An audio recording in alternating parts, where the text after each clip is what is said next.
Македонистите се кренаа против македонската декларација за македонскиот јазик, порачуваат дека државата сама си ги руши позициите и статусот на нашиот јазик. Токму поради ова професорката Елка Јаче Вулчар на својот Facebook профил во име на научните работници од МАНУ, Филолошкиот факултет, Институтот за македонски јазик, Институтот за македонска литература и други институции објави зошто ова еднострана изјава не смее да биде став на Македонија. Една од главните причини се дијалектите на македонскиот јазик, кои преку оваа декларација се ограничуваат само на територијата на Македонија,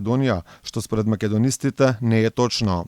Според ова, посочувањето на временскиот и културниот континуитет на македонскиот јазик ги отфрла сите ограничувања на македонските дијалекти, така што наведеното во унилатералната изјава од македонска страна, дека овој континуитет се заснова на специфичниот развој на дијалектите, што се во неговата основа и биле распространети на територијата на денешна Македонија, представува грубо фалсификување на лингвистичките факти и на проучувањата на македонскиот јазик. Покрај искусните против оваа декларација гласно се крена и повеќе од 30 помлади македонисти, кои преку проглас за заштита на македонскиот јазик и книжевност и на македонистиката порачуваат дека овој документ не смее да биде официјален став на Македонија. Ваквата изјава може да доведе до сериозни и трајни последици по нацијата, државата и севкупната македонска култура, и затоа укажуваме дека доколку не биде повлечена, од наша страна ќе биде сметана за нелегитимна. А за нелегитимен ќе го сметаме и секој натамошен акт кој што ќе се темели или повикува на неа.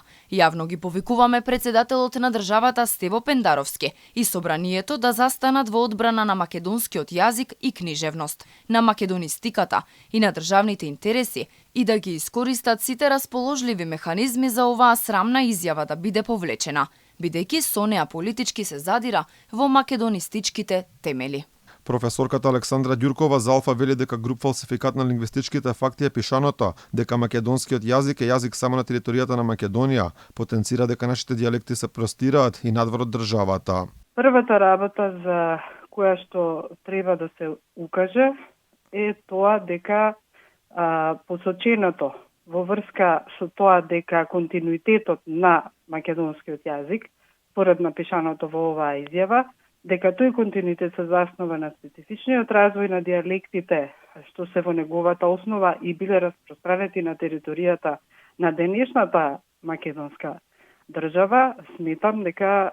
е тоа едно грубо фалсификување на лингвистичките факти. За текстот на овој документ реагираше и академик Катица Ѓулавкова, вели дека македонските власти се откажале од нешто за што никој воопшто нема право да се откаже. Со унилатералната изјава на Македонија всушност се откажуваме од историскиот и научен факт дека македонските говори од Егејска Македонија, денешна Грција, се основа на старословенскиот и црковнословенскиот јазик од Кирило-Методиевската епоха на нивната кодификација. Просторно-временскиот континуум на македонскиот јазик значи негово постоење вон просторот на денешната држава Македонија и вон современото време. Македонија оваа своја еднострана изјава ја објави откако бугарите претходно објавија декларација во која јасно ни кажуваат дека за нив македонски јазик не постои и ни подразно не можат да го прифатат. Она што плюс фрла дамка на овој документ е што е напишан со голем број правописни грешки, а станува збор за документ каде треба да го заштитиме македонскиот јазик.